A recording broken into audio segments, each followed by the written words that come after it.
Hello बच्चों। तो आज हम लोग एक बार दोबारा से कैपेसिटर के साथ शुरू कर रहे हैं। हालांकि कैपेसिटर की कुछ इनिशियल वीडियोस मैंने तब बनाई भी थी, तो बच्चे कुछ बोल रहे थे कि सर उस टाइम पे उन वीडियोस की जो है क्वालिटी अच्छी नहीं रही थी। तो इसीलिए मैं क्या कर रहा हूँ कि दोबारा से एक बार उसको ले रहा हूँ, और अभी तक जितना भी कैपेसिटर मैंने पढ़ाया था ना उस सबको मैं इसी वीडियो में कवर कर दूंगा पूरा का पूरा। और काफ़ी सारा आगे भी हम आज पढ़ लेंगे, ठीक है। तो आगे भी हम पढ़ेंगे और पीछे का भी रहेगा, तो कुछ नया होगा इस वीडियो में और कुछ पुराना, ठीक है। तो जो पुराना वाला जो पोर्शन जितना भी हमारा होगा उसको जो है थोड़ा सा मैं रन थ्रू करके निकलूंगा। जैसे कि ये बेसिक प्रॉपर्टीज़ वगैरह मैंने तुम्हें पढ़ाई थी कि भाई कैपेसिटर होता क्या है ना, कैपेसिटेंस क्या होती है, ये सब बेसिक बेसिक बातें मैंने तुम्हें बता दी थी, है ना। कि it is basically the capacity of a material to hold the charge और टू होल्ड द एनर्जी। ये सारी बेसिक बेसिक बातें मैंने बताई थी। और बेटा आज जो मैं आपको पढ़ाऊंगा ये सारा का सारा जो आप देख रहे हो उसके जो पीडीएफ नोट्स होंगे ना, वो पीडीएफ नोट्स आपको जो है व्हाट्सएप के ऊपर मैं ऐसे डलवा दूंगा, ताकि नोट्स बनाने में भी आपको दिक्कत ना हो। हालांकि वीडियो की क्वालिटी काफ़ी अच्छी बन जाएगी, तो उसमें से भी देख देख के आप बना पाओगे। बाकी अच्छी क्वालिटी के जो क्या बोलते हैं अपने व्हाट्सएप नोट्स होंगे वो भी मैं आपको दे दूंगा। पीडीएफ नोट्स जो होंगे ना वो व्हाट्सएप में आपको दे दूंगा, तो दिक्कत नहीं आएगी फिर, ठीक है। अब सुनो ज़रा ध्यान से। तो सबसे पहले बात कर रहे थे अपन किसकी, कैपेसिटर की बात कर रहे थे। किसकी बात कर रहे थे? कैपेसिटर की बात कर रहे थे, बहुत बढ़िया। चलो भाई, कैपेसिटर क्या होता है? कैपेसिटर होता है भैया, it is basically the capacity of the material to hold the charge. अच्छा अब ध्यान से देखो। तो मेरे पास मान लीजिए कि एक अपने पास ऐसा मान लीजिए कि एक होलोस्फियर है। अपने पास क्या है, कैसे होलोस्फियर है, और जिसकी रेडियस अपने को दी हुई है मान लो आर है, ऐसे, ठीक है। रेडियस कितनी है उसकी? आर है। और उसके ऊपर अगर क्यू चार्ज दिया जाए तो मुझे पता है कि उसकी जो एनर्जी होती है वो कितनी होती है, K Q square by R. Electrostatics में पढ़ाया था यार, है ना। और एनर्जी कहाँ से कहाँ तक होती है? उसके सरफेस से और इनफाइनाइट तक होती है ना। सरफेस से लेके और इनफाइनाइट तक एनर्जी होती है। अंदर कोई एनर्जी नहीं होती, क्योंकि अंदर इलेक्ट्रिक फील्ड कितना होता है? जीरो होता है। अंदर इलेक्ट्रिक फील्ड कितना होता है बेटा? जीरो। इसलिए अंदर कोई भी एनर्जी नहीं होती। इसका मतलब कि जो इलेक्ट्रिक फील्ड होता है दैट कैरीज एनर्जी, है ना। That carries energy. आपको बताया भी था इलेक्ट्रोस्टैटिक्स में कितनी आती है, वो half epsilon not E square, याद है ना, एनर्जी डेंसिटी निकलवाई थी। तो उसी की बात कर रहा हूँ, ठीक है। अब ध्यान से देखो ज़रा। तो ये एनर्जी बेसिकली क्या है, इसके सरफेस से लेकर और इनफाइनाइट तक है। कहाँ तक है? इनफाइनाइट तक। तो बेसिकली ये तो बिखरी हुई एनर्जी है ना, ढुला हुआ पानी जैसा होता है ना। तो ढुला हुआ पानी अपने को नहीं चाहिए। अपने को कैसा चाहिए? अपने को चाहिए कि बाल्टी में भरा हुआ पानी मिल जाए। अपने को कैसा चाहिए? बाल्टी में पानी। और जैसे होली हो मान लो, है ना, होली में एक तो आप किसी के ऊपर मग्गा भर भर के पानी डालो, एक बाल्टी बोल के बचाड़ होली है, तो मज़ा आ जाएगा फिर, है ना। तो इस तरह की बात है। तो अपना लक्ष्य क्या है बेसिकली, अपने को जो एनर्जी है वो अपने को समेट कर रखनी थी, कन्फाइंड करके अपने को रखनी थी उसको, है ना।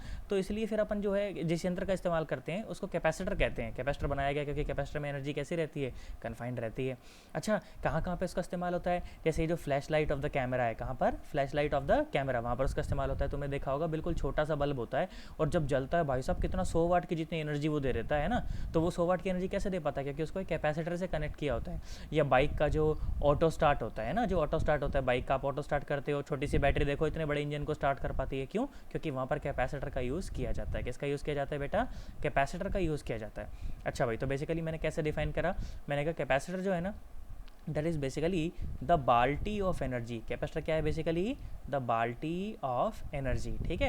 एनर्जी की बाल्टी है, एनर्जी भरी हुई रहती है। और मैथमेटिकली अगर मुझे उसे डिफाइन करना पड़े, फॉर एग्जांपल मान लीजिए आपके केस में तो सिर्फ अभी पैरेलल प्लेट कैपेसिटर ही है, तो पैरेलल प्लेट कैपेसिटर के नाम पर मैं आपको क्या पढ़ाऊंगा? कुछ इस तरह का चीज़ मैं आपको पढ़ाऊंगा कि मान लीजिए कि इस तरह से दो प्लेट्स हैं ना, इस तरह से दो प्लेट्स हैं, एक के ऊपर मान लो ऐसे पॉजिटिव चार्ज है, एक के ऊपर ऐसे नेगेटिव चार्ज है ना। और मान लीजिए कि इसको अगर ऐसे वी वोल्ट के पोटेंशियल डिफरेंस से अपन ऐसे कनेक्ट कर दिया उसको, ठीक है। क्या कर दिया? वी वोल्ट के पोटेंशियल डिफरेंस से अगर अपने उसको कनेक्ट कर दिया, तो इसकी जो कैपेसिटेंस है उसको कैसे डिफाइन करा जाएगा?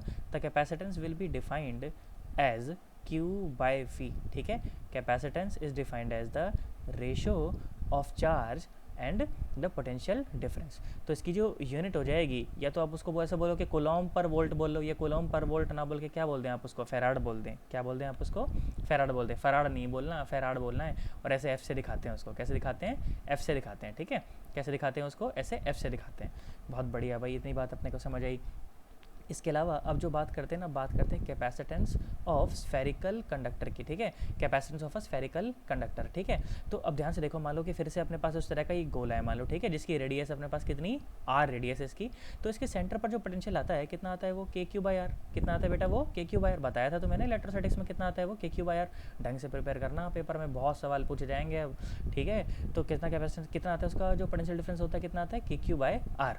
तो बेटा इसकी कैपेसिटेंस कितनी आ जाएगी? मुझे पता है कि वो क्यू बाई बाई वी का ही रेशियो है ना। तो Q और V देखो ऊपर करके उसको पुट करोगे तो Q को मार देगा, तो कैपेसिटेंस कितनी आई, ये आई K बाई आर, R बाई K, कितनी आई बेटा ये R बाई K। एक तो यार ये नया सेटअप है ना सारा का सारा, इसके साथ थोड़ा सा दिक्कत आएगी अभी शुरू में, बट चलो कोई नहीं, अच्छे नई चीज़ें सीखेंगे अपन लोग भी, ठीक है। तो कितना आया इसका कैपेसिटेंस, कितना आया R बाई K है ना, और K मुझे पता है 1/4 पाई एप्सिलॉन नॉट होता है, तो ऊपर चला जाएगा, तो कितना आया ये 4 पाई एप्सिलॉन नॉट R। अब बेटा ध्यान से सोचो, तो एक और बात तुम्हें पता चलेगी यहाँ से, तो 4 पाई तो कांस्टेंट है, एप्सिलॉन नॉट भी कांस्टेंट है, और आर भी, हाँ ऑब्वियसली अगर तुमने स्फीयर अगर कांस्टेंट एक तुमने स्फीयर अगर ले लिया तो उसके बाद उसकी आर तो कांस्टेंट हो गई। तो सोचने वाली बात क्या है कि जो कैपेसिटेंस है ना, that does not depend upon the V और क्यू। देखो फॉर्मूला में कहीं पे भी आ रहा है, जो बेसिक डेफिनेशन है उसमें, हालांकि मैंने उसको ऐसे डिफाइन किया है, कैसे क्यू बाई वी से डिफाइन किया है, पर देखो ध्यान से देखो तो किसी चीज़ की जब मैं कैपेसिटेंस जब कैलकुलेट करता हूँ तो बेसिकली वो वी पर या क्यू पर डिपेंड नहीं करती, वो किस पर डिपेंड करती है, वो डिपेंड करती है डायमेंशन ऑफ द ऑब्जेक्ट पर। किस पर डिपेंड करती है, डायमेंशन ऑफ द ऑब्जेक्ट पर, कि ऑब्जेक्ट कितना बड़ा है कितना छोटा है, सिर्फ इस बात पर उसकी कैपेसिटेंस डिपेंड करती है। ध्यान से देखो तो कैपेसिटेंस कितनी है 4 pi epsilon not R, spherical conductor की, किसकी, स्फेरिकल कंडक्टर की। तो अब तुम ध्यान से देखो ये R को तुम कितना कर सकते हो, 1 मीटर 2 मीटर 3 मीटर 4 मीटर, पर 4 पाई एप्सिलॉन नॉट की वैल्यू कितनी होती है 1/10⁻⁹ कितनी 1/10⁻⁹। तो मैं तो कहता हूँ अगर इस R को अगर आप धरती माता की रेडियस के भी बराबर कर दोगे ना बेटा, अगर आप इस R को धरती माता की रेडियस के बराबर भी कर देंगे, उसके बाद भी जो कैपेसिटेंस आएगी वो बहुत कम आएगी। कितनी आएगी, बहुत कम आएगी। मैं तो कहता हूँ 6400 किलोमीटर कर दो, उसके बाद भी जो कैपेसिटेंस आएगी ना वो बहुत कम आएगी, वो 1 फेराड भी नहीं पहुँचेगी। कितनी नहीं पहुँचेगी, 1 फेराड भी नहीं पहुँचेगी। तो मेरा नुकसान देखो क्या नुकसान हो रहा है मेरे को, पहली बात कि मुझे जो एनर्जी है ना, पहली बात मुझे जो एनर्जी है एक तो वो बिखरी हुई मिल रही है, एक तो कैसी मिल रही है, वो बिखरी हुई मिल रही है। देखो ध्यान से देखो एनर्जी कैसी मिल रही है, एक तो बिखरी हुई, देखा था ना अभी इनफाइनाइट से आर से लेकर इनफाइनाइट तक एनर्जी मिल रही है, और ऊपर से भाई साहब कुछ खास मिल भी नहीं रही। तो ये तो घाटे का सौदा है। अरे ये तो कैसा है, घाटे का सौदा है। तो फिर क्या करा साइंटिस्ट ने, कुछ करा, क्या करा, कुछ करा। वो क्या करा, वो अपने कोर्स का हिस्सा नहीं है, पर मतलब कैसे करा उसको, वो कोर्स का हिस्सा नहीं है, पर क्या करा वो अपने को पढ़ना है, ठीक है। क्या करा गया, देखो सुनो, एक पॉजिटिवली चार्ज कंडक्टर के पास एक नेगेटिवली चार्ज कंडक्टर को रख देने पर एनर्जी सिमटी हुई मिलती है। कैसे मिलती है, सिमटी हुई मिलती है, और कैपेसिटेंस भी बढ़ जाती है, अब देखो ज़रा सुनो, ज़रा देखो ध्यान से क्या किया गया। तो ध्यान से देखो तो आपके पास एक कैसी है, एक पॉजिटिवली चार्ज प्लेट है। ये क्या है, एक पॉजिटिवली चार्ज प्लेट है, ठीक है। और ये क्या है, एक नेगेटिवली चार्ज प्लेट है, और इसका एरिया कितना है, प्लेट एरिया कितना है, ए है। प्लेट एरिया कितना है बेटा, ए है। और जो दूरी है इनके बीच की, दूरी कितनी है, वो दूरी है डी। दूरी कितनी है, डी। अब ध्यान से सुनो, देखो बढ़िया बात, ध्यान से देखो।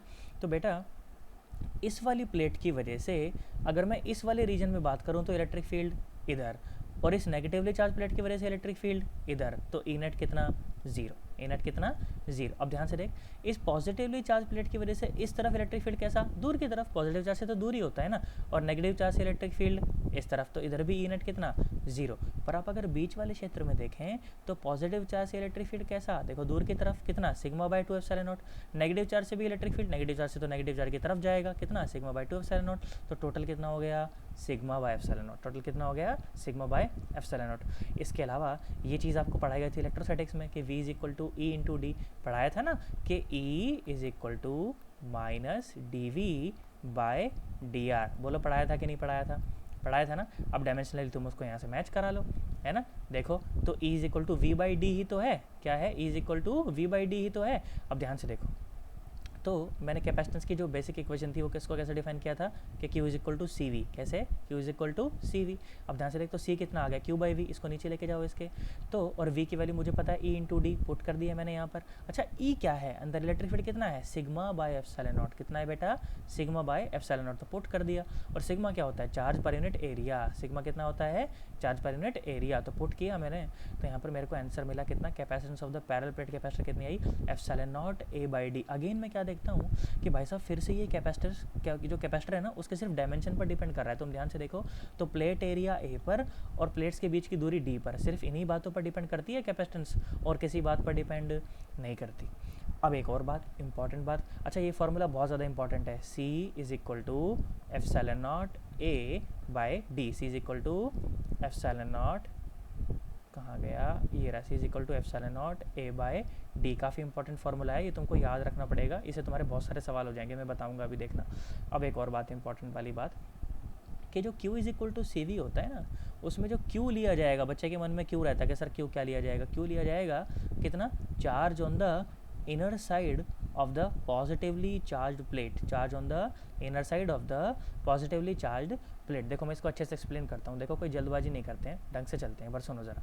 देखो तो मैंने बोला कि मान लो इस तरह का अपने पास एक इस तरह से कैपेसिटर है मान लो, ठीक है, और मैंने बोला कि मान लो इसको अपन ने +2Q चार्ज पर मेंटेन कर रखा है, और मान लो इसको अपन ने +Q चार्ज पर मेंटेन करके रख रखा है, ठीक है। और मैंने बोला कि जो भी कैपेसिटर बना होगा इसकी जो कैपेसिटेंस रही होगी मान लो C रही होगी, ठीक है। अब मुझे एक बात बताओ, इन दोनों प्लेट्स में से कौन सी वो प्लेट है जो हायर पोटेंशियल पर मेंटेन्ड है, तुम बताओ कौन सी। भाई ये वाली जो चार्ज है वो हायर पोटेंशियल पर मेंटेन्ड है ना। अब अगर इन दोनों को आमने सामने रख देंगे तो चार्ज डिस्ट्रीब्यूशन तो मुझे करना आता ही है, मुझे पता है कि इस सरफेस पर कितना चार्ज जाएगा, मुझे पता है कि इस सरफेस पर कितना चार्ज जाएगा, तुम बताओ कितना कितना चार्ज जाएगा। देखो 2Q + Q डिवाइड बाई 2, जानते हो ना ये बात। अच्छा कितना आया, ये आया 3Q/2। इसका मतलब कि इस वाले सरफेस पर जो चार्ज होगा वो होगा 3Q/2। अच्छा 2Q में से 3Q/2 तो यहाँ चला गया, तो यहाँ कितना बचा, तुम बताओ यहाँ कितना बचा, यहाँ कितना बचेगा, यहाँ बचेगा Q/2। कितना बचेगा बेटा, Q/2। तो यहाँ इंडक्शन से यहाँ कितना बचेगा, यहाँ आएगा -Q/2। कितना आ जाएगा, -Q/2। अब यहाँ टोटल +Q है, इसमें से -Q/2 ये रहा, तो यहाँ कितना 3Q/2 है ना, और 3Q/2 ही होना भी चाहिए था। तो अब अगर तुमको बोला जाए कि भैया इसके कैपेसिटेंस के लिए कौन सा चार्ज है जो उत्तरदायी है, तुमसे ऐसा सवाल पूछ लिया जाएगा इसके कैपेसिटेंस के लिए कौन सा चार्ज उत्तरदायी है, तो बेटा ये जो चार्ज होगा ना Q, ये चार्ज Q कौन सा लिया जाएगा, तो Q charge is the charge on the inner side of the positively charge plate. अब देखो inner side of the positively मतलब कि हाइयर पोटेंशियल वाली प्लेट, कौन सी, हाइयर पोटेंशियल वाली प्लेट के इनर साइड में जो चार्ज है वो लिया जाता है। अच्छा भाई, तो इसका मतलब कि अगर मैं बोलूँ Q is equal to CV, तो अगर कोई तुमसे पूछ ले कि इसका पोटेंशियल डिफरेंस बताओ, तो पोटेंशियल डिफरेंस क्या लिखा जाएगा, V is equal to Q/C, V is equal to Q/C, और Q कितना, Q लिया जाएगा Q/2, Q कितना लिया जाएगा Q/2, और नीचे C, तो पोटेंशियल कितना आया Q/2C। कितना आया बेटा, Q/2C। Q/2 क्या है, फिर से सुनो, ध्यान से सुनो, Q/2 is the charge on the inner side of the higher potential plate, on the higher potential plate। क्या तुम्हें मेरी बात समझ आई, यहाँ देखो, यहाँ देखो, Q/2 is the charge on the inner side of the higher potential plate, है ना। आज के बाद पैरेलल प्लेट कैपेसिटर में हमेशा याद रखेंगे कि जब भी Q is equal to CV मुझे लिखना है, तो वहाँ पर चार्ज कौन सा लिया जाएगा, चार्ज कौन सा लिया जाएगा, the charge Q is the charge on the inner side of the higher potential plate. क्या तुम्हें बात समझ आ गई। अच्छा भाई सुनो, अब ध्यान से देखो और आगे बढ़ते हैं। देखो तो अब उसके बाद ये कुछ फालतू टाइम पास सवाल, ये मैंने तुमको जब मैं पुराने बार भी डिस्कशन कर रहा था तो मैंने कराया था इस तरह के सवाल ना, कि मान लो ये दो इस तरह से मान लो प्लेट है ना, और प्लेट की जो लंबाई और जो चौड़ाई है वो आपको दे दी गई है। बोला गया कि लंबाई उसकी A है, चौड़ाई उसकी मान लो B है, तो एरिया आ गया कितना A इंटू B, और उनके बीच की प्लेट के बीच की दूरी आपको दी गई थी C। कितनी दी गई थी C। तो बोला गया कि इसकी कैपेसिटेंस बताओ, क्या बताओ इसकी कैपेसिटेंस बताओ। तो मुझे पता है कि कैपेसिटेंस क्या होती है, एप्सिलॉन नॉट A/D, यही होती है ना। तो एरिया कितना आया, एरिया आया A इंटू बी, और D क्या है, दोनों प्लेट के बीच की दूरी। D क्या है, दोनों प्लेट के बीच की दूरी, जो कि कितनी है C, जो कि कितनी है C। तो आगे कैपेसिटेंस अपने पास कितनी आई, एप्सिलॉन नॉट A/D। उसी तरह से एक फालतू टाइम पास सवाल ये रहा, प्लेट एरिया यहाँ पर कितना हो जाएगा, πr² हो जाएगा, और प्लेट के बीच की जो दूरी है वो आपको पहले से दी गई है, कितनी है वो D है, तो वो है यहाँ पर, ठीक है। तो इस तरह की बात हो गई है। और सुनो और सुनो और सुनो, ध्यान से देखो, ये एक और चीज़, इसका जो रिजल्ट है ना सिर्फ अपने को वो याद रखना है। हालांकि कभी कभी इसका जो प्रूफ है वो CBSE में पूछा जाता है, तो वो मुझे अच्छे से आना चाहिए कि energy stored in a capacitor क्या होती है। फिर से वही कहानी है बिल्कुल, कि दो प्लेट हैं, एक के ऊपर पॉजिटिव चार्ज है, एक के ऊपर नेगेटिव चार्ज है, प्लेट एरिया A है, दोनों के बीच की दूरी D है।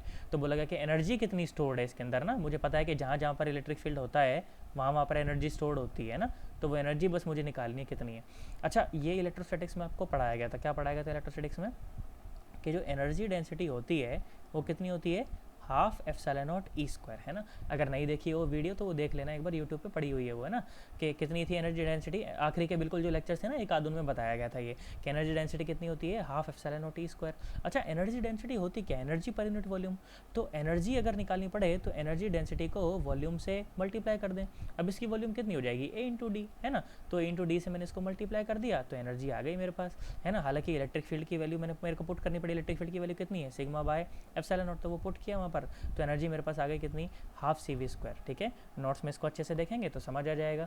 बाकी अपने को इसके प्रूफ से कोई मतलब नहीं है खास, अपने को इसका सिर्फ ये रिजल्ट याद होना चाहिए कि energy stored in side the capacitor कितनी होती है, हाफ सी वी स्क्वायर होती है बेटा, कितनी होती है, हाफ सी वी स्क्वायर। अब एक नई चीज़, इसको बहुत बड़े ढंग से समझना है अपने को, अच्छे से एकदम तबीयत से समझना है, बिल्कुल सुने ज़रा ध्यान से।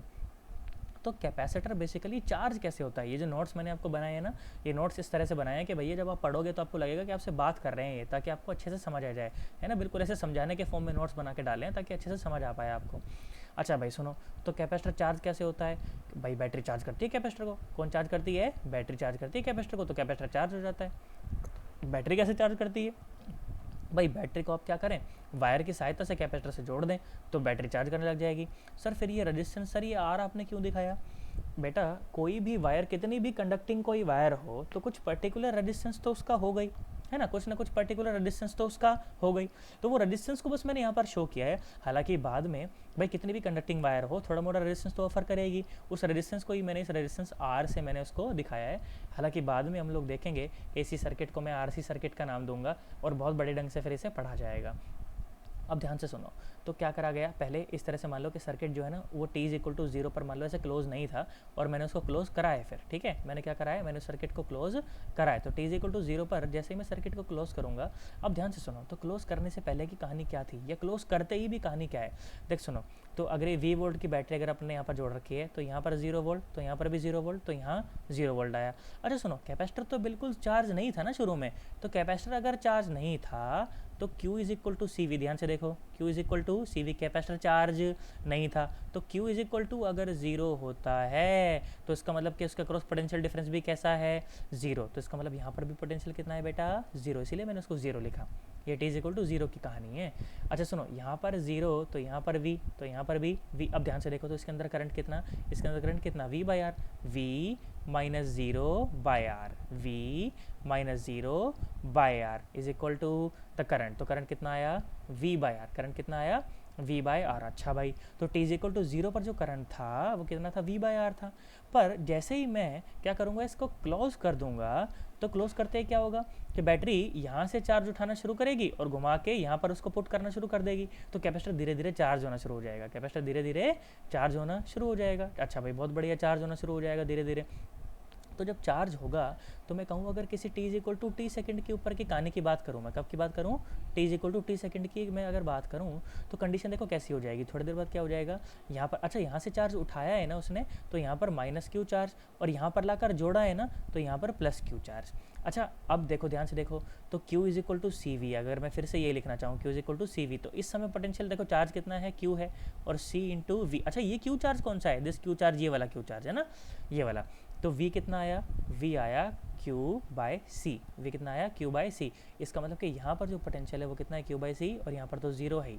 अब ध्यान से देखो, करंट कितना है, V minus Q by C by R, यही तो करंट होता है। तुम ध्यान से देखो, तो करंट बेटा कैसे लिखा जाता है, अगर मान लो किसी भी रेजिस्टेंस में अगर अपने को करंट लिखना पड़े तो यहाँ पर जो पोटेंशियल है, मान लो अगर करंट की डायरेक्शन अगर ये है, अगर करंट की डायरेक्शन ये है, तो इसका मतलब कि यहाँ पर पॉजिटिव पोटेंशियल है, यहाँ पर हायर पोटेंशियल है और यहाँ पर लोअर पोटेंशियल है। तो करंट क्या लिखा जाता है, करंट यही तो लिखा जाता है, क्या लिखा जाता है, V positive minus V negative divided by R, है ना, इसीलिए मैं ऐसा लिख रहा हूँ बार बार, ठीक है। अच्छा भाई, बहुत बढ़िया। तो ध्यान से देखो, तो करंट कितना आया, करंट आया V minus Q by C by R. हाँ देखो ध्यान से देख, तो करंट तो घट गया यार। पहले करंट कितना था, अच्छा पहले करंट कितना था, पहले करंट था कितना, कहाँ गया कहाँ गया कहाँ गया, ये रहा।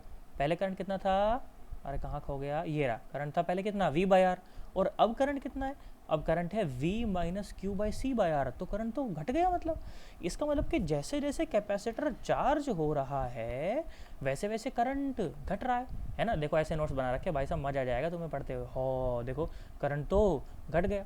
अरे करंट तो घट गया। इसका मतलब कि जैसे जैसे कैपेसिटर चार्ज होता है करंट इन द सर्किट घटने लगता है, करंट इन द सर्किट घटने लगता है। तो अगर कैपेसिटर मतलब फुली चार्ज जब हो जाएगा तो क्या करंट जीरो हो जाएगा? हाँ भाई, भाई कैपेसिटर जैसे जैसे चार्ज हो रहा है तो क्या हो रहा है? करंट घटता जा रहा है। इसका मतलब जब कैपेसिटर फुली चार्ज हो जाएगा, जब कैपेसिटर फुली चार्ज हो जाएगा उसका मतलब उस समय करंट कैसा हो जाएगा सर्किट में बेटा?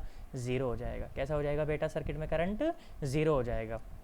और इस कंडीशन को बोला जाता है steady state of the capacitor. क्या बोला जाता है? Steady state of the capacitor. अच्छा एक बात का मुझे और जवाब दो। अब देखो ध्यान से देखो, ध्यान से देखो, कहाँ गया ये कर्सर, कहाँ गया? खो जाता है बार बार, ये रहा। तो अगर मान लो कि इसके अंदर यहाँ पर मान लो अगर करंट ज़ीरो ही दिखाना है, अगर यहाँ पर करंट अगर ज़ीरो ही दिखाना है तो ये रेजिस्टेंस को बनाओ चाहे मत बनाओ एक ही बात है। अरे बनाओ चाहे मत बनाओ एक ही बात है। इसीलिए जब स्टेडी स्टेट के ऊपर जब अपन सर्किट बनाते हैं तो उस समय अपन कोई भी रेजिस्टेंस सर्किट में नहीं दिखाते है ना। तो कंडीशन कितनी हुई? कंडीशन दो ही तो हुई, एक तो बिफोर स्टेडी स्टेट और एक आफ्टर स्टेडी स्टेट। तो after steady state is achieved, once the steady state is achieved then the current in the circuit becomes zero. तो इसलिए सर्किट को हम लोग ऐसा बना देते हैं। तुम रेजिस्टेंस बना दोगे कोई फ़र्क नहीं पड़ेगा भाई, करंट तो ज़ीरो सर्किट के अंदर। अरे करंट तो सर्किट के अंदर ज़ीरो है। अब ध्यान से देखो, अगर मान लो मैंने यहाँ पर एक रेजिस्टेंस बनाया भी होता, यहाँ पर भी V है, यहाँ पर भी V है, दोनों जगह जब पोटेंशियल अगर सेम है इसका मतलब सर्किट में कोई करंट नहीं है। तो भैया क्यों बनाना है इसे बनाने का कोई फ़ायदा नहीं है। क्या मेरी बात समझ आई तुम्हें? अरे इसे बनाने का कोई फ़ायदा नहीं है, इसलिए अपन इसको नहीं बनाते।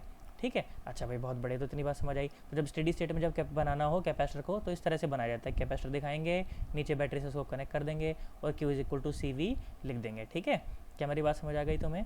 और सुनो, बढ़िया बढ़िया बात करते हैं और ध्यान से देखो। तो अब जो कैपेसिटर की चर्चा है देखो उसको मैंने दो भागों में बांट दिया है। ठीक है, एक तो before steady state is achieved और एक after steady state is achieved. तो पहले जो चर्चा है हम लोग किसकी करेंगे? आफ्टर स्टेडी स्टेट वाले की चर्चा करेंगे।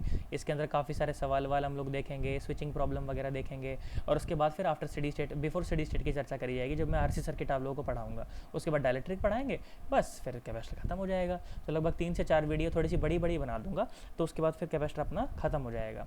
अच्छा सुनो, ये वाली बात मैंने तुम्हारे साथ पहले भी डिस्कस करी थी कि अगर मान लो कोई बैटरी है और अगर उस बैटरी से मान लो कि अगर ऐसे Q चार्ज अगर इस तरह से फ्लो कर रहा है ना, Q चार्ज अगर एंटर कर रहा है और Q चार्ज अगर ऐसे से बाहर निकल रहा है तो work done by the battery कितना लिखा जाता है? Q इंटू V लिखा जाता है बेटा। कितना लिखा जाता है? Q into V।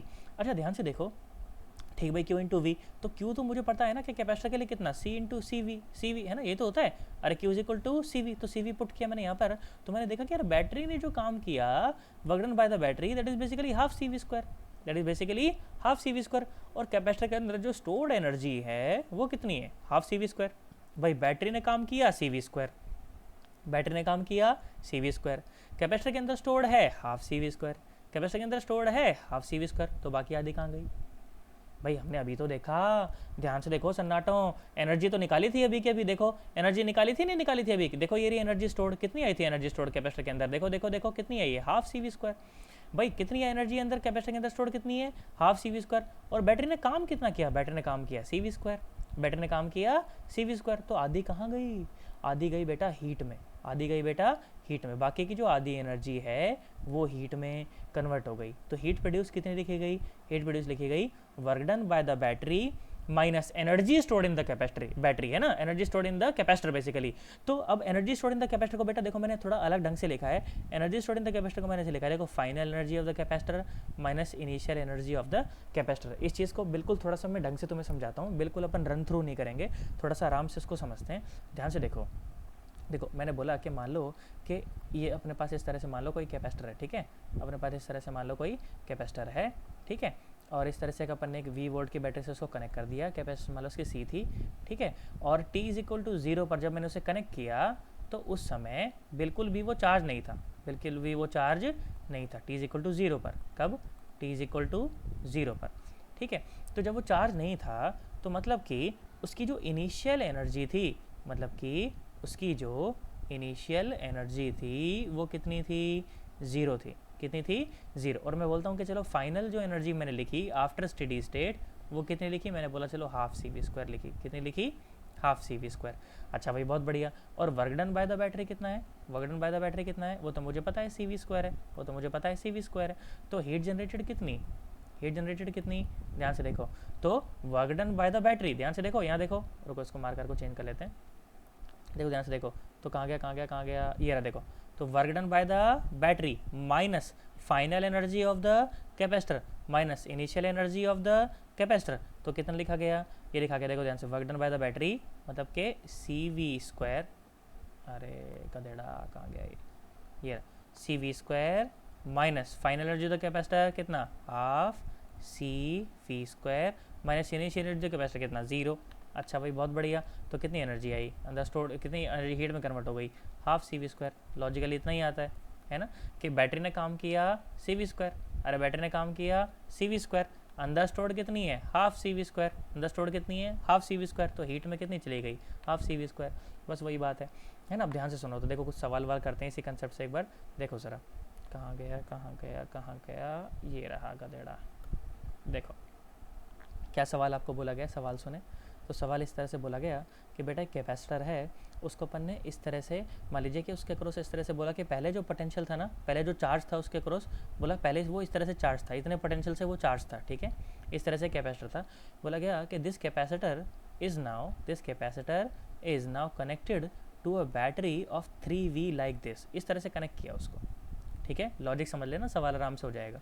तो बोला कि find the heat generated in the circuit, क्या बोला, find the heat generated in the circuit. Circuit में कहाँ हीट जनरेट होगी, कैपेसिटर में जनरेट होगी, और तो कहीं जनरेट होने वाली नहीं है ना। तो बोलो सर वायर में जनरेट होगी, अरे वायर का रेजिस्टेंस ही नहीं ले रहा मैं, तो कहाँ से जनरेट हो जाएगी वायर में, तो वायर में जनरेट होने वाली नहीं है। अच्छा भाई बहुत बढ़िया, तो कहाँ हीट जनरेट होगी, हीट जनरेट होगी कैपेसिटर के अंदर बेटा, हीट जनरेट कहाँ होगी बेटा, कैपेसिटर के अंदर, तो वो अपने को निकालनी है। अच्छा भाई बहुत बढ़िया, कोई दिक्कत नहीं, निकाल देंगे। अब ध्यान से सुनो, तो बेटा जब आपने इसको प्लस माइनस वी से जब आपने इसको कनेक्ट कर रखा था, जब प्लस माइनस वी से इसको चार्ज कर रखा था, तो इसका मतलब कि यहाँ पर पहले चार्ज कितना था, प्लस सी वी। ध्यान से सुनना, बिल्कुल आराम से समझाऊंगा मैं इसको। देखो पहले यहाँ पर चार्ज कितना था, प्लस सी वी है ना, और यहाँ था माइनस सी वी है ना, Q is equal to C V तो होता है। अब ध्यान से सुनो, जब तुमने इसको 3V की बैटरी से कनेक्ट कर दिया, तो 3V की बैटरी क्या चाहेगी कि यहाँ चार्ज कितना आ जाए, प्लस 3CV, है कि नहीं, कितना चार्ज आ जाए, प्लस 3CV। भाई पहले कितना था, प्लस CV, बैटरी क्या चाहती है अब कितना आ जाए, प्लस 3CV। तो कितना चार्ज बैटरी को और जोड़ना पड़ेगा, 2CV चार्ज और जोड़ना पड़ेगा। कितना चार्ज जोड़ना पड़ेगा, 2CV चार्ज और जोड़ना पड़ेगा। मतलब कि बैटरी से कितना चार्ज बहेगा, 2CV चार्ज बहेगा। मतलब बैटरी यहाँ से 2CV चार्ज उठाएगी और यहाँ पर लाके बैटरी 2CV चार्ज जोड़ देगी। तो पहले जो कंडीशन ये थी, अब वो कंडीशन ये हो जाएगी, पहले चार्ज था प्लस CV, अब चार्ज हो जाएगा प्लस 3CV। तो battery work done by the battery कितना हुआ, Q इंटू वी, चार्ज कितना बहा 2CV, और कितना है बैटरी का पोटेंशियल 3V, तो work done by the battery is 6CV square, work done by the battery is 6CV square. और final energy of the capacitor half CV square मुझे पता है ना, और V कितना 3V है ना, तो मैंने क्या निकाला, ये final energy of the capacitor निकाल दी, और ये क्या थी, initial energy of the capacitor कितनी, हाफ CV स्क्वायर, ये निकाल दी। तो हीट आ गई अपने पास कितनी, 6CV square minus 4.5 CV square minus 0.5 CV square, तो कितना 2CV स्क्वायर, ठीक है। अब सुनो एक और बात तुम्हें बता देता हूँ, कई बार बच्चे चमत्कार कर देते हैं, तो मैंने सारी चीज़ें लिख दी हैं नोट्स में, बहुत बड़े ढंग से आपको समझ आएगी एक एक चीज़, बिल्कुल डिटेल अच्छे से। तो अगर कभी भी आपकी हीट अगर नेगेटिव आ जाए ना, तो इसका मतलब भाई साहब आपने चमत्कार कर दिया है, आपने क्या कर दिया, चमत्कार कर दिया। मतलब ऐसा होना पॉसिबल नहीं है भाई साहब, heat generated can never be negative, heat generated can never be negative.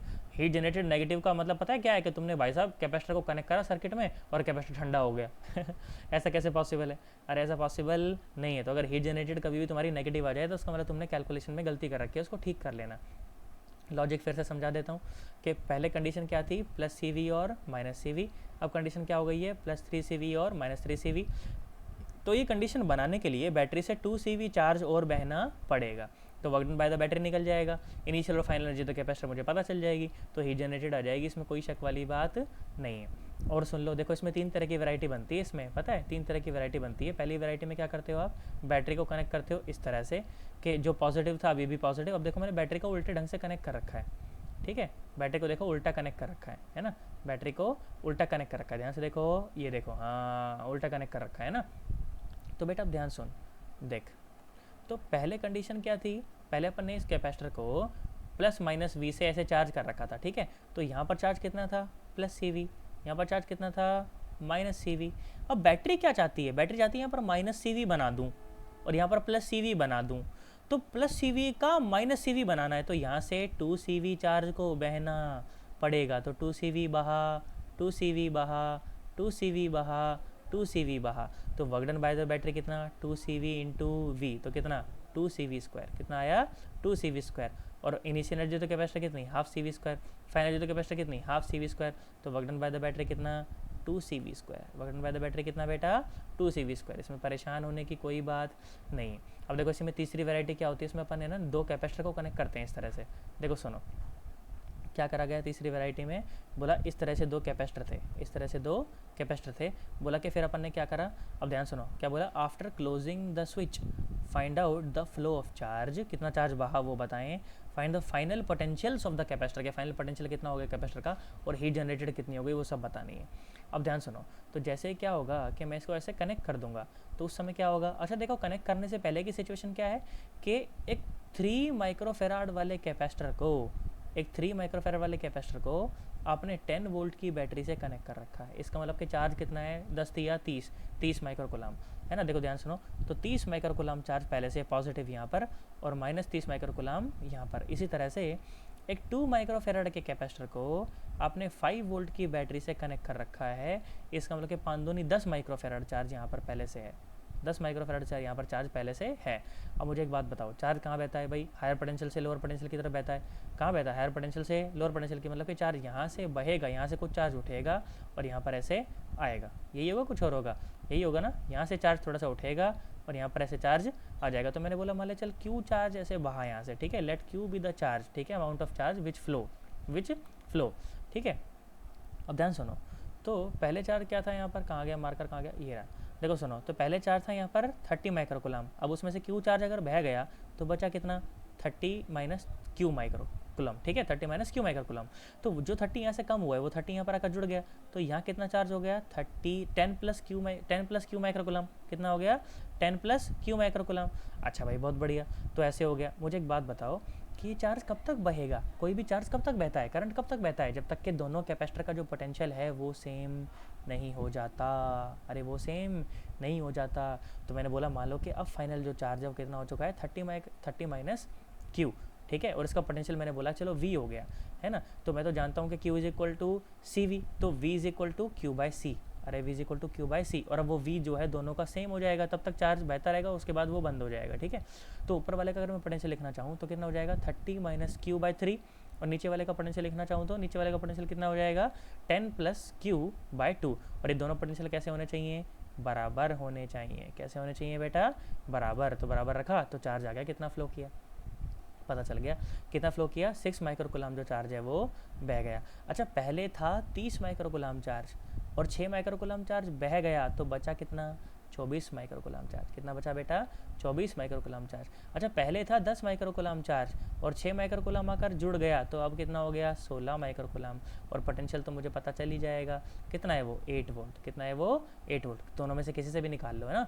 कितना होता है पोटेंशियल क्यू बाई सी, तो या तो 24 बटा क्या बोलते हैं 3 करके निकाल लो, या फिर क्या कर लो, अच्छा 24 क्या है, 24 है इसके ऊपर चार्ज, और 3 क्या है इसकी कैपेसिटेंस, तो क्यू बाई सी ना, तो 24 बटा 3 कितना आया 8 वोल्ट आ गया है ना। इस तरह से निकाल लेंगे। अच्छा इसका एक मेरे पास एक और सॉल्यूशन, एक बढ़िया स्मार्ट सॉल्यूशन जिसको कहते हैं है ना। देखो स्मार्ट सॉल्यूशन क्या है, स्मार्ट सॉल्यूशन सुने, देखो तो दो बातें मैं करता हूँ आपके सामने, देखो सुनना ज़रा ध्यान से।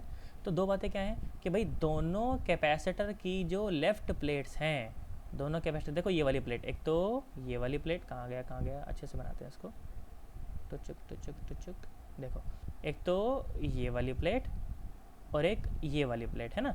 दोनों कैपेसिटर की जो लेफ़्ट प्लेट्स हैं, उन पर जो चार्ज इनिशियली था स्विच क्लोज करने के बाद भी वही रहेगा टोटली। भाई उड़ के तो इधर उधर जा नहीं सकता है ना, ऐसा तो है नहीं कि इस वाली प्लेट से उड़ के यहाँ पहुँच जाए, इस वाली प्लेट से उड़ के यहाँ पहुँच जाए, ऐसा होना पॉसिबल नहीं है। तो मैंने क्या बोला कि दोनों कैपेसिटर की जो, इसको थोड़ा सही करते हैं मीटर को, टुचुक, देखो क्या बोला गया सुने ज़रा ध्यान से। तो दोनों कैपेसिटर की जो लेफ़्ट प्लेट्स पर जो चार्ज इनिशियली है ना, स्विच क्लोज करने के बाद भी टोटल तो उतना ही रहेगा है ना, उड़कर तो दूसरी प्लेट पर जाना पॉसिबल नहीं है, एक बात तो ये। और कब तक बहेगा चार्ज तब तक बहेगा जब तक दोनों कैपेसिटर का पोटेंशियल सेम ना हो जाए है ना। देखो मैंने इसको एनसर्कल करके दिखा रखा है इसके अंदर, गोले के अंदर है ना। तो पहले चार्ज कितना है इसके ऊपर 30 माइक्रोकुलाम, यहाँ पर चार्ज कितना था 10 माइक्रोकुलाम। ठीक है। मैंने बोला फाइनली पोटेंशियल सेम हो गया, तो अब चार्ज कितना हो गया 3 माइक्रोकुलाम, यहाँ पर चार्ज हो गया 2 माइक्रोकुलाम। तो भैया 30 + 10 = 3V + 2V। तो फाइनल पोटेंशियल कितना हो गया बेटा 8 वोल्ट। फाइनल पोटेंशियल कितना हो गया 8 वोल्ट। इसमें परेशान होने की कोई आवश्यकता नहीं है, है ना। थोड़ा सा दिमाग लगाओगे समझ आ जाएगा। इसको नोट्स में आपको प्रोवाइड करा ही दूंगा आराम से, कोई दिक्कत नहीं है उसके अंदर। अब सुनो, तो जब पोटेंशियल आ गया तो ऊपर वाले और नीचे वाले कैपेसिटर का जो है चार्ज तो आ ही जाएगा, क्योंकि मुझे पता है कि Q = CV। कैपेसिटेंस मुझे दे रखी है, V मैंने निकाल लिया, तो भैया चार्ज क्या बोलते हैं Q मैंने निकाल लिया, क्या V मैंने निकाल लिया, तो चार्ज अपना आ जाएगा, है ना। अब ध्यान से देखो और सुनो, इसी में और वैरायटी देखो, और वैरायटी देखो। बोला कि इसी तरह से देखो, तो बोला कि फाइंड द चार्ज, क्या बोला फाइंड द चार्ज फ्लोन, है ना, और फाइनल पोटेंशियल बताएं और हीट जनरेटेड बताएं। तो बिल्कुल सेम तरह का एक और सवाल हो गया, है ना। कब तक चार्ज बढ़ेगा, जब तक कि दोनों का पोटेंशियल सेम ना हो जाए, जब तक कि दोनों का पोटेंशियल सेम ना हो जाए। और शुरू में चार्ज कितना है, देख 6 चौके 24, और यहाँ पर कितना -4, यहाँ पर कितना -4, तो 24 - 4 = 4V + V। तो फाइनल कितना हो गया पोटेंशियल 4V। अब पोटेंशियल आ गया तो चार्ज तो आ ही जाएगा, चार्ज आ गया तो हीट भी आ जाएगी, उसमें कोई परेशान वाली बात नहीं है, ठीक है। एक देखो ये तुम्हारे लिए एक होमवर्क है, ना हो तो पूछना ज़रूर इसको थोड़ा सा, ठीक है। और सुनो, अच्छा देखो, इस तरह इस वाली वैरायटी के सवाल मैंने तुम्हें पहले भी कराए थे, है ना। और एक अच्छी कहानी सी मैंने तुम्हें सुनाई थी कि मान लो एक कंपनी थी भैया, वो कंपनी इस तरह के कैपेसिटर का कॉम्बिनेशन बनाती थी, है ना। और फिर देख दूसरी कंपनी को ये कॉम्बिनेशन चाहिए थे। देखो मैं तुम्हें दोबारा से सुनाता हूँ वो कहानी, देखो सुनो। तो क्या थी कि कंपनी ए थी और उसको ये चाहिए था कि 5 जो कैपेसिटर थे उसको ऐसे इस तरह से मान लो उसको चाहिए था, उसको C इक्विवेलेंट जो है ना, उसको इक्विवेलेंट कैपेसिटेंस चाहिए थी 1 माइक्रोफेराड। कितनी चाहिए थी 1 माइक्रोफेराड, इस तरह से उसको चाहिए था।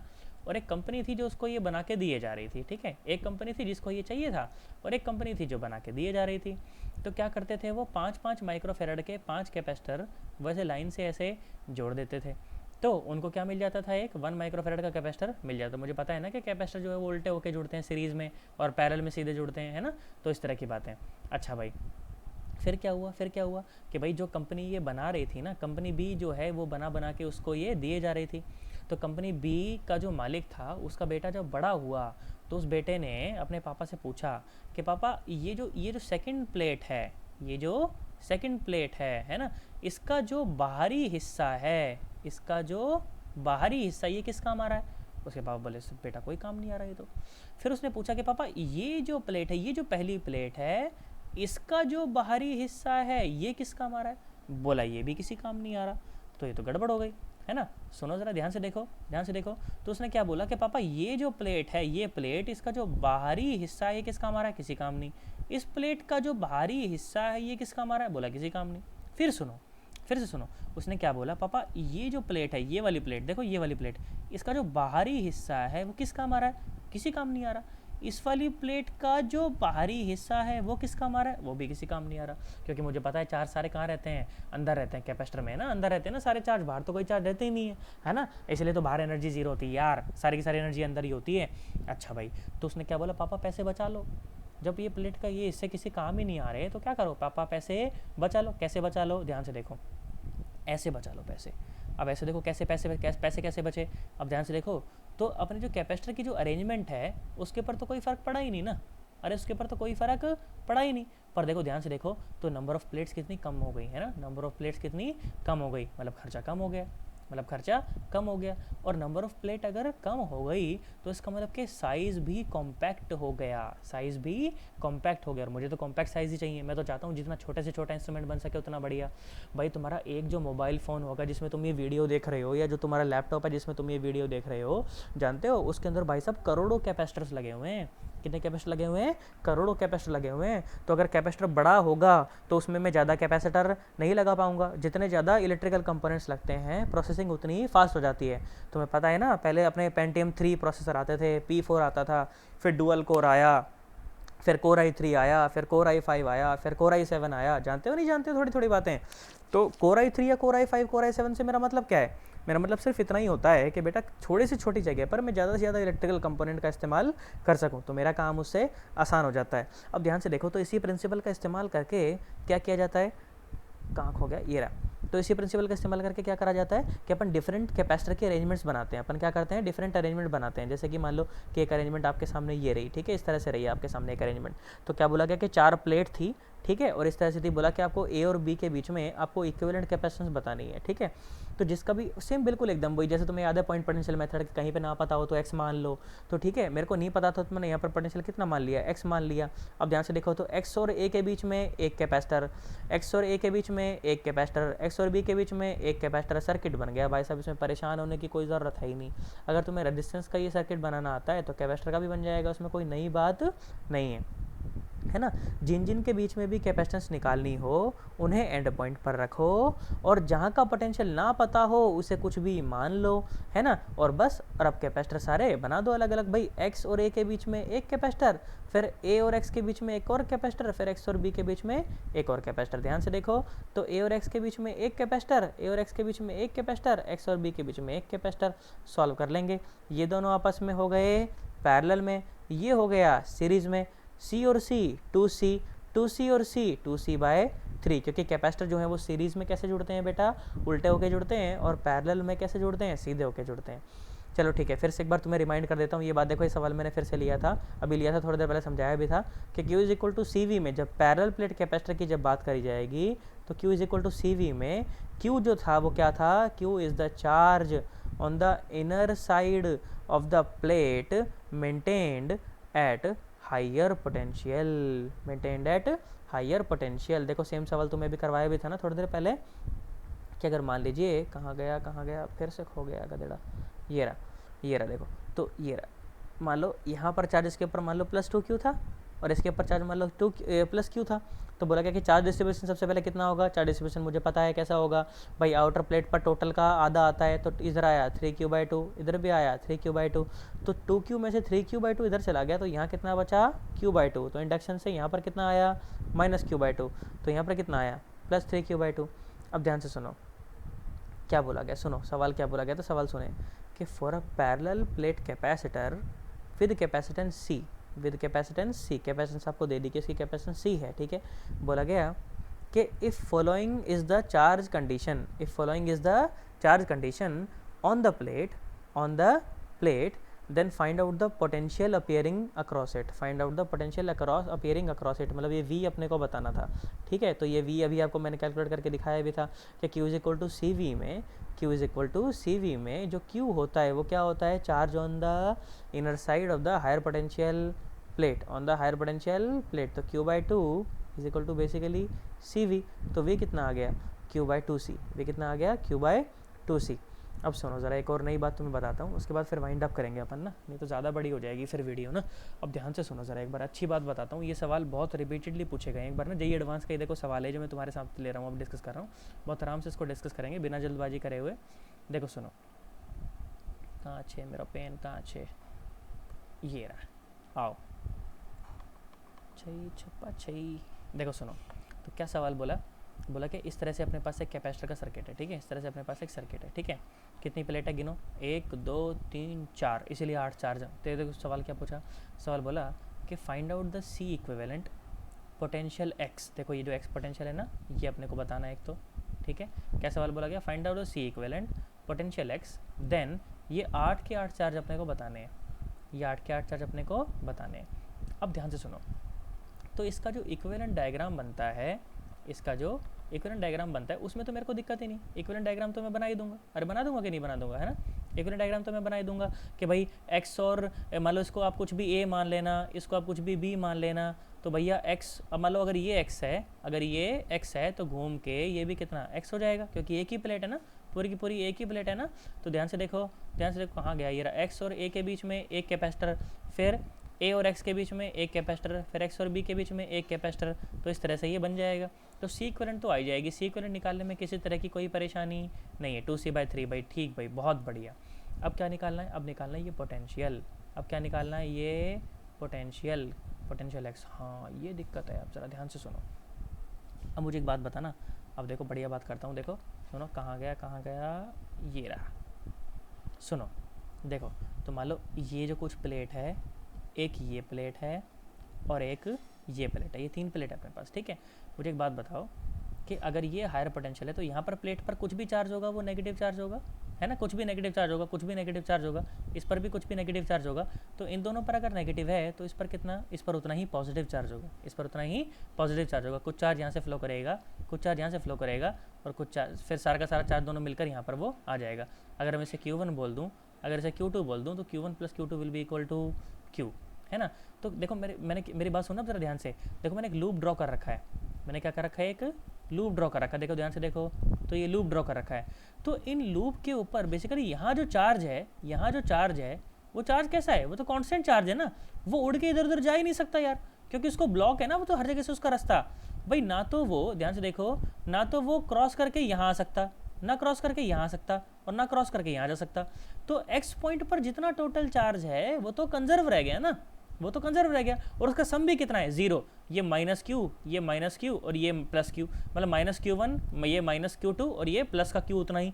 तो सम कितना हो गया उसका, जीरो। अब ध्यान से सुनो क्या बोला गया, कि जो लूप के अंदर जो 3 प्लेट्स बनाई थी, तुम उसको वीडियो को थोड़ा सा रोक के एक बार फिर से देखना, उस लूप को थोड़ा सा रिवाइंड करके, जैसे मैंने लूप बनाया था, ध्यान से देखो। तो क्या बोला गया कि जो लूप के अंदर जो 3 प्लेट्स बनाई गई हैं उनका जो चार्ज है वो तो कंजर्व है, अरे वो तो कंजर्व है, तो उड़कर इधर या उधर तो नहीं जा सकता, अरे उड़कर इधर उधर तो नहीं जा सकता। तो इसका मतलब क्या लिखा गया, फिर कैसे लिखा गया, अब ध्यान से देखो, मैं इसको मिटा के तुम्हें फिर से दिखाता हूँ। अब देखो क्या था वो, देखो क्या था, टुचू टुचू टुचू टुचू टुचू टुचू, देखो देखो देखो, सुनो, देखो दिखा तुम्हें, देखो देखो ध्यान से देखो, कहाँ गया कहाँ गया, एक अदड़ा, ये रहा, देखो ये लूप रहा, है ना, ये लूप रहा, टुचू टुचू टुचू टुचू टुचू टुचू, ये रहा। इस लूप के अंदर जो चार्ज है वो तो फंस गया यहीं पे, वो उड़ के ना तो यहाँ जा सकता है, ना वो उड़ के यहाँ जा सकता है ना, इसको क्रॉस थोड़ी कर सकता है, कैपेसिटर में थोड़ी उड़ के जाएगा यार, ना वो यहाँ जा सकता है। तो इस पॉइंट का जो चार्ज है वो तो यहाँ फंस गया, ठीक है। अब यार यहाँ का चार्ज तो कंजर्व हो गया। अब देखो क्या लगाते हैं, फिर से वही पॉइंट वाला मेथड लगाते हैं, नोड एनालिसिस लगाते हैं। नोड एनालिसिस याद है कि नहीं याद है, करंट इलेक्ट्रिसिटी में लगाते थे, कि जहाँ का पोटेंशियल ना पता हो, एक्स मान लो, एक्स को हायर पोटेंशियल मान के लिख दो, है ना, टोटल। अब देखो ध्यान सुनो, तो कंजर्व क्या है, चार्ज है ना।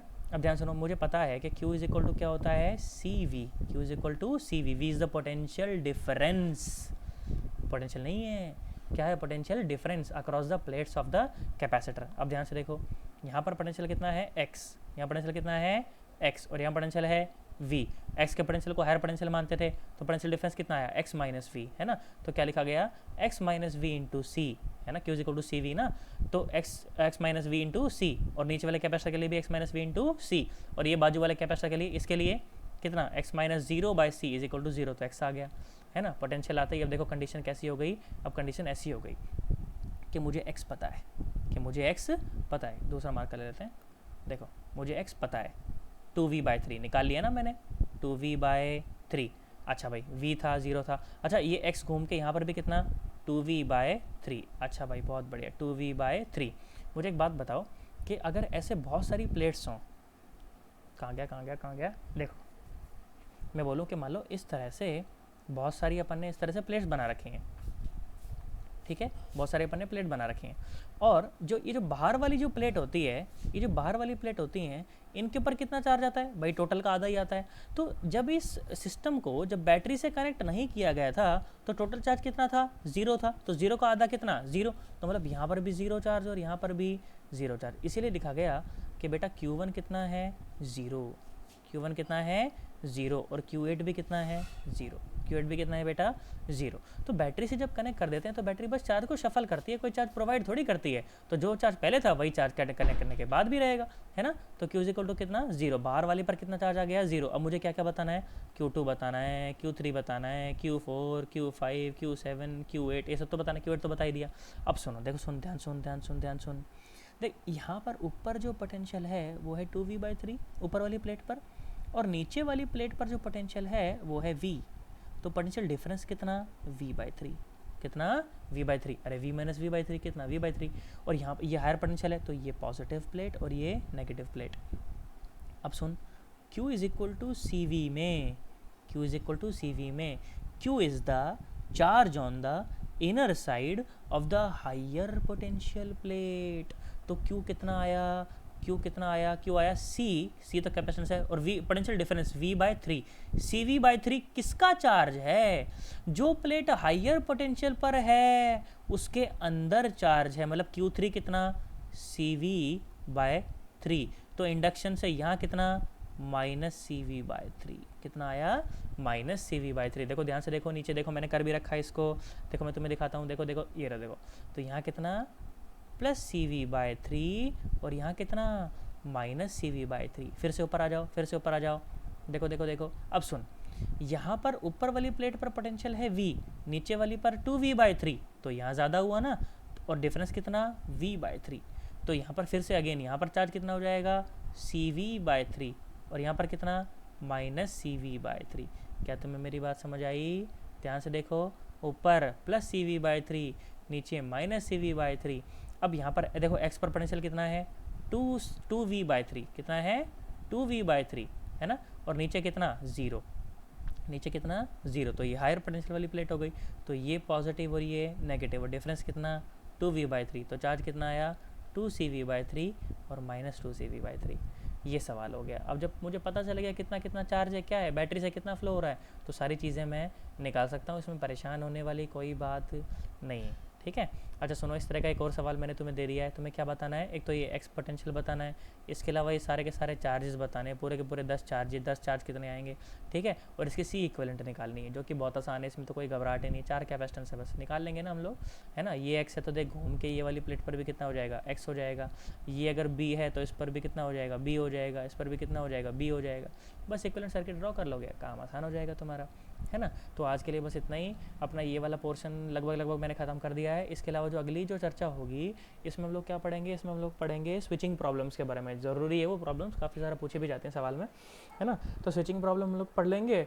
इसके अलावा क्या पढ़ेंगे, इसके अलावा फिर हम लोग बाद में पढ़ेंगे डायरेक्ट्रिक वाला पोर्शन पढ़ेंगे, उससे पहले पढ़ेंगे आरसी सर्किट, बस फिर अपना कैपेसिटेंस पूरा हो जाएगा।